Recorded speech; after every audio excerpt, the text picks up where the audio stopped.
Les coachs te parlent du fait que tes pensées et croyances vont générer des émotions et que ces émotions vont te générer un comportement. C'est vrai, mais il y a autre chose de très important à prendre en compte. Ton environnement matériel va également modifier ton comportement, affecter tes émotions et donc tes pensées. Chaque année, j'utilise le mois d'août pour faire le bilan, réorganiser et améliorer tout ce que je peux au sein de mon entreprise. Si tu ne me connais pas, je m'appelle Sylvain Braillac, depuis 6 ans, j'ai généré plus de 10 millions d'euros de chiffre d'affaires dans mon entreprise de coaching et sur cette chaîne, je te partage des conseils pratiques pour développer à ton tour ton activité. Alors bien sûr, ce n'est pas ton environnement matériel qui va te permettre de réussir, mais un trop mauvais environnement matériel peut te mettre de sérieux bâtons dans tes roues. Dans cette vidéo, tu vas voir mon environnement de travail et juste après, je te dirai comment améliorer le tien et sur quoi être vigilant.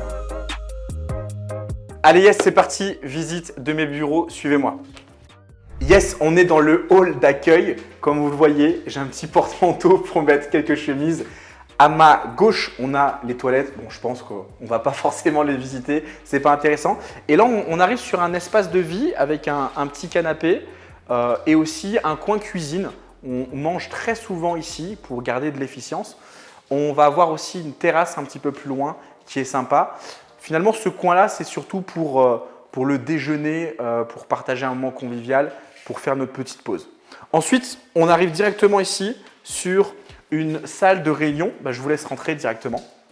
Salle de réunion où on a Sébastien qui travaille avec nous. Donc Sébastien qui est un des 2 associés de Somolto avec qui on travaille sur la partie publicité et tunnel de vente acquisition.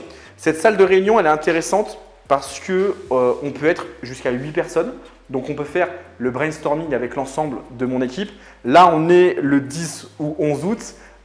Et donc, j'ai pas mal de personnes de mon équipe qui sont forcément en vacances. Donc, il y a un espace un petit peu vide. Mais c'est très intéressant. J'aime beaucoup cette salle-là pour pouvoir travailler en équipe, pour pouvoir aussi faire les coachings privés de tous les clients que l'on a qui viennent en présentiel, en immersion ici. On continue la visite. Là, on va avoir une pièce pour un espace de travail plutôt privatif. Ici, c'est le bureau de notre community manager. Donc, c'est Laure qui est en vacances actuellement. Et là aussi, on va toujours avoir un espace de bureau qui est libre. Tout souvent, c'est un de nos clients qui va travailler ici parce que nous, on croit à ce que j'appelle l'épigénétique, c'est-à-dire le fait de coacher nos clients forcément pour qu'ils aient le bon état d'esprit, pour qu'ils aient le bon plan d'action 100% individualisé. Et aussi, on croit à l'épigénétique, le fait de passer du temps avec eux de qualité, le fait qu'ils travaillent dans nos bureaux, ils sont plus focus, ils sont plus disciplinés, ils ont plus de résultats. Parce qu'ils vont voir, mon équipe et moi-même, on passe entre 10 et 12 heures par jour du lundi au vendredi ici et pour moi aussi le samedi. Ils vont intégrer cette nouvelle énergie, cette nouvelle ambiance. Donc le fait de travailler dans nos bureaux pour nos clients privés, c'est quelque chose de très intéressant pour eux. Okay, et on termine cette présentation par la découverte de mon bureau. Je vous laisse entrer. Bureau très sympa. C'est ici que je vais passer entre 10 et 12 heures par jour. Donc, c'est important d'avoir différentes ambiances dans ce bureau. On va commencer par une ambiance un peu plus chill avec ces fameux canapés, ces canapés italiens. On s'y sent bien. Donc, ce sont de très beaux fauteuils noirs, comme vous pouvez le voir. Mais au-delà de la partie esthétique, cette ambiance avec la table basse, les fauteuils, le canapé, c'est plutôt pour des missions créatives où je vais avoir besoin de réfléchir. Je peux être complètement seul ici dans cet espace-là ou avec Stéphane ou avec 1 ou 2 personnes de mon équipe ou avec un client privé pour plutôt une action et une mission de réflexion, une mission stratégique. Et ensuite, on va avoir un autre espace où là, c'est plutôt le mode machine qui va venir intégrer cet espace-là. Donc là, c'est un espace bureau. Et comme vous pouvez le voir, j'aime bien ce bureau-là parce que en fait, je vais pouvoir le monter et le descendre. Donc parfois, je vais pouvoir travailler de façon assise, parfois je vais pouvoir travailler de façon debout pour notamment tous les coachings, les conférences en fonction de l'énergie que je veux obtenir. Et là, à droite, on a un espace où on aime bien en fait se rappeler un petit peu nos différents succès. Donc on a le livre, par exemple, Les 6 secrets pour devenir un as de la vente. C'est un livre, on a vendu 500 exemplaires à 1 000 € pièce en 2019. On va avoir les coffrets, on va avoir quelques statues. C'est un espace que j'aime bien, donc un bureau assez spacieux aussi. Comme vous pouvez le voir, l'ensemble de nos bureaux, on est sur un espace d'environ 100 mètres carrés. On n'est pas dans un des deux extrêmes, c'est-à-dire que vous avez vu que c'était très minimaliste, c'est pas non plus super confortable et on n'est pas non plus trop dans l'inconfort. Donc on pourrait aujourd'hui avoir des bureaux beaucoup plus grands, investir beaucoup plus d'argent, je pourrais mettre beaucoup plus d'argent dans l'espace matériel. Je ne le fais pas parce que je veux me rappeler tous les matins que je ne suis pas encore arrivé au niveau que je veux atteindre. Donc c'est ce juste équilibre entre avoir ce dont on a besoin. Voilà, sur mon bureau, hein, j'ai mon ordinateur portable, un micro, une lampe, ça suffit amplement. Ce dont on a besoin pour pouvoir travailler. Donc voilà, chacun doit trouver son juste équilibre, son harmonie.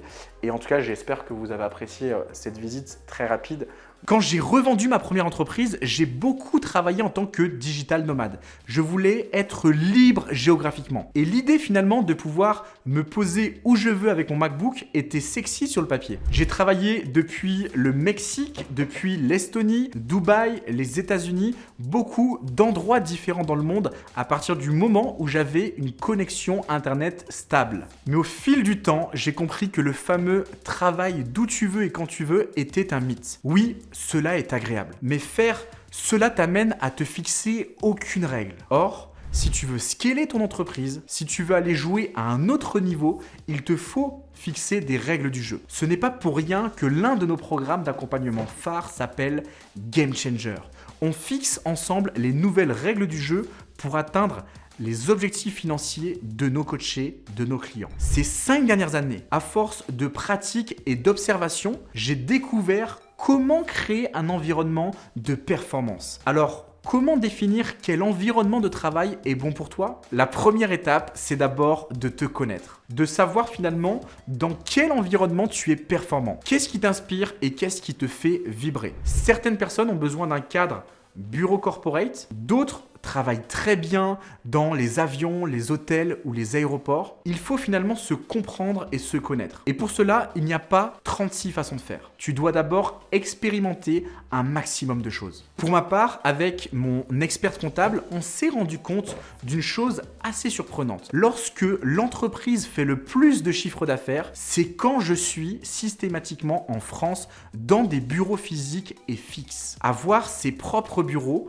te donne une discipline hors du commun. On a amené plusieurs dizaines de clients à être en immersion totale avec nous dans nos propres bureaux. Bien sûr, on les coach pendant 15 jours à 3 semaines, mais ce qu'on a observé, c'est qu'ils ont toujours eu beaucoup plus de résultats en ayant cette discipline avec le fait de venir travailler tous les jours dans nos bureaux. Dans l'entrepreneuriat, il y a 2 phases. La phase où tu vas travailler ta vision, ta stratégie, ton mindset, comment tu te sens et qui tu es. Mais il y a aussi la seconde phase, peut-être encore plus importante, celle où tu agis. Avoir le bon environnement pour exécuter en dehors de chez toi, c'est structurant. Ça te force à avoir une discipline. La deuxième chose que je voulais te partager, c'est le fait d'avoir plusieurs espaces de travail qui vont se prêter à différentes tâches. Par exemple, tu as remarqué qu'en ce qui me concerne, il y a un espace avec mon bureau et ma chaise de bureau et un espace plus chill avec des canapés et fauteuils confortables. Lorsque je dois être focus, discipliné, lorsque je suis en mode machine, le bureau est très important. Tandis que parfois, sur des tâches de réflexion ou de brainstorming, je vais plutôt travailler sur le coin canapé et fauteuil plus chill,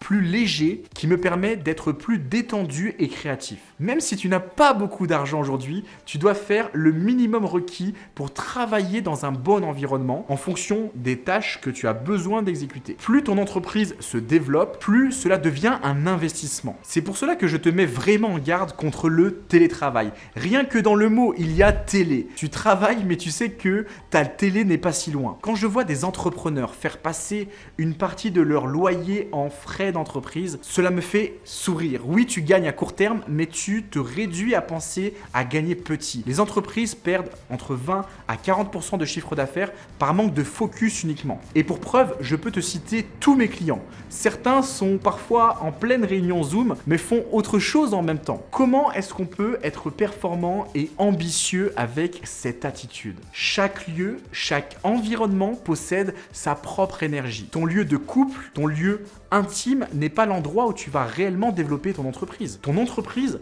quand elle grossit, elle doit avoir ses propres locaux. Alors bien sûr, au début, on fait comme on peut et avec les moyens qu'on a. On est bien d'accord sur cela. Mais je t'invite à mettre ça dans un coin de ta tête et à avoir cette conscience, dès que tu peux, de vite transformer ton environnement matériel. Enfin, j'aimerais finir par un troisième conseil. Les extrêmes t'empêchent aussi de réussir. Par exemple, quand j'arrive dans un coworking et qu'il y a que des canapés, je sais d'avance que le niveau moyen de chiffre d'affaires n'est pas très élevé des entrepreneurs qui y travaillent. À l'inverse, être dans un environnement full corporate, full conquête et action t'empêche d'utiliser ton énergie féminine, ton énergie d'attraction, parce que tu as aussi besoin d'espace et de bien-être sur ton lieu de travail. Pour développer ton activité et faire de la croissance, cela te demande de changer d'état régulièrement. Tu ne dois pas sortir de ta zone de confort, tu dois décider d'entrer dans une zone d'inconfort. Si tu te mets trop de confort, c'est mort. Quand tu vois mes bureaux, tu vois qu'il y a une déco simple, minimaliste. Il n'y a pas 1000 choses. On s'y sent bien, mais en même temps, on ne s'y sent pas trop bien. On n'est pas dans l'extrême du type c'est ultra confortable ou c'est ultra inconfortable. On va avoir à la fois la carotte et le bâton d'une certaine manière. Dans cette vidéo, on a parlé d'environnement matériel. Et tu sais sans doute que ton environnement est plus fort que toi. La somme de tes croyances, de ce que tu vis, tes pensées, tes envies et tes émotions vont traduire un certain résultat. Ce que je te propose maintenant de faire, c'est d'analyser de façon plus précise ton environnement énergétique et professionnel. Énergétique, c'est par exemple quelles sont les personnes que tu côtoies au quotidien et quel est ton environnement. Et puis informationnel, c'est-à-dire qu'à un moment, si tu veux obtenir plus de résultats, il te faut les bonnes informations et les bonnes stratégies pour avoir un plan d'action préconisé. C'est pour cela que je te propose de réserver via le lien dans la description de cette vidéo ton appel CIA qui va t'apporter de la clarté sur tout ton environnement, qu'il soit énergétique, informationnel ou matériel. On va voir ensemble quel est le véritable blocage. Peut-être qu'aujourd'hui, l'environnement matériel, c'est un blocage pour toi, mais ce n'est pas le plus important. Et ensuite, on te préconisera une action stratégique personnalisée. J'insiste, il n'y a rien à vendre à la fin de cet appel. Chaque mois, on offre 20 appels CIA 100% offerts. J'espère que cela te fait plaisir. Prends l'appel directement.